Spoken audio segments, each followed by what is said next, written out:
Hello and welcome to Dice and Demons. I'm Emma, and in this video I want to show you how I paint a Tzeentch Screamer. So I really like these models, and I have been, eyeing them for quite some time. I really want them. At the same time, I'm not going to make an entire, Tzeentch army. I'm really not. But I do love a lot of the models in the range, and though I usually, as I've said many times in my videos, paint to play, I decided to just do a couple of painting projects, just like standalone painting projects using the Screamer models. So this is my first one, but I think there will be quite a few more. So I started off, as I usually do, with a model that's been primed using the Wraithbone. I know you're supposed to use the new white sprays for like the brightest result, but I don't have any one of those sprays yet, so I just went with the Wraithbone as I do.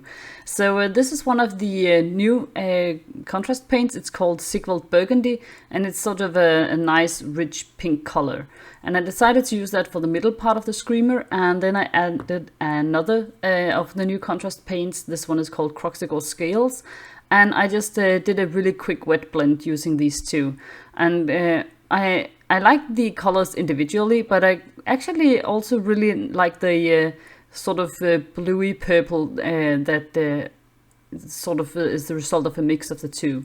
So once that was done on the entire model, I went over some of the scales and some of the small sort of creases you can see on the skin using another contrast paint. This one is Pterodon Turquoise, so one of the older ones, and just to sort of darken the recesses a little bit and make sure that I could get some great contrast, so the model would pop a little bit more once it was done. Then I wanted to make the highlights on the purple pink part of the model, and for that I used one of my very favorite tools, which is this really nice bright pink pigment from Greenstuff World. And I mixed that with a bit of the Sigvald Burgundy to get it to sort of a painting friendly consistency, and it looks a little bit darker here on the video. Yeah, sorry about that. That's the that's the top of my wet palette, which my daughter decorated for me. So I have a really messy wet palette, as you can see, but never mind. So once I had mixed the pigment with the contrast paint, I just put it in my wet palette to make sure that it didn't dry out on me instantaneously. When you mix pigment with any sort of paint, you get a bit of a more rough consistency, and so it's really important to keep it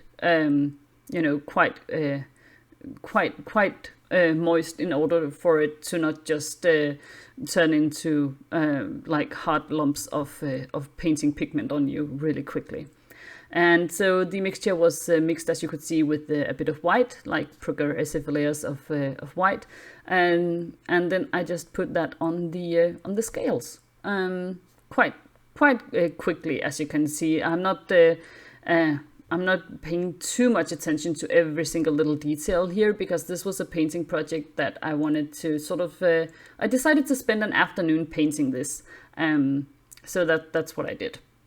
Then I did a quick edge highlight with the brighter pink variant that I mixed, and as you can see, it's I'm doing it relatively quick. But I've decided that I wanted to focus the brightest edge highlights on the front of the models, like the parts of the scales that are facing the face of the model, just to sort of point your attention in the direction of the face. Next up, I took a bit of the Croxigal Scales, put that on my wet palette, and then mixed that with a bit of white.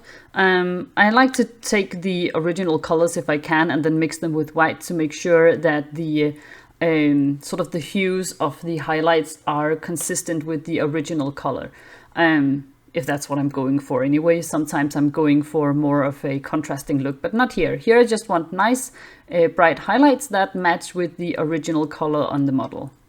I thought that I was all done with the pink scales, but once I'd finished with the blue, I decided that they sort of needed just that little tiny extra bit, so I just went in with pure white. I'm using matte white from the Army Painter, my favorite white color in the whole world. and just put a little bit on that on the tip of the scales facing forward. And then when I had done that, I decided that the blue also needed a little bit of extra white. Yeah, so that's what I did. And once I was done with the model, I had to sort of make a little happy dance with it. It looks so cute, I think. I love these models. And as you can see, I decided for the eyes to go with a bit of orangey yellow, just because that would be a nice sort of sharp contrast with the rest of the color scheme.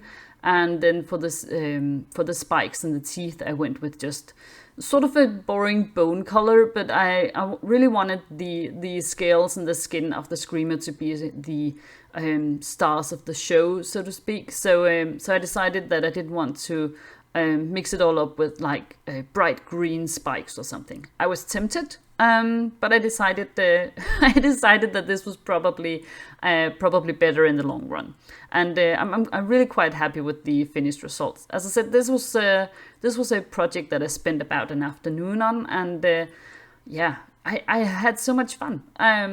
It's nice just painting different models just for the sake of it and just for trying it out and having fun.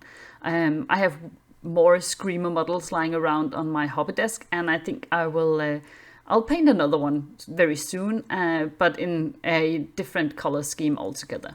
So if you have any ideas what kind of color schemes you would like to see for a Screamer, please let me know in the comments, and perhaps you'll see it come to life here on the channel. So I hope you liked this video. If you did, please leave a thumbs up and consider subscribing to my channel if you haven't done so already. And remember, you can also find me on Instagram and Twitter. Thank you so much for watching.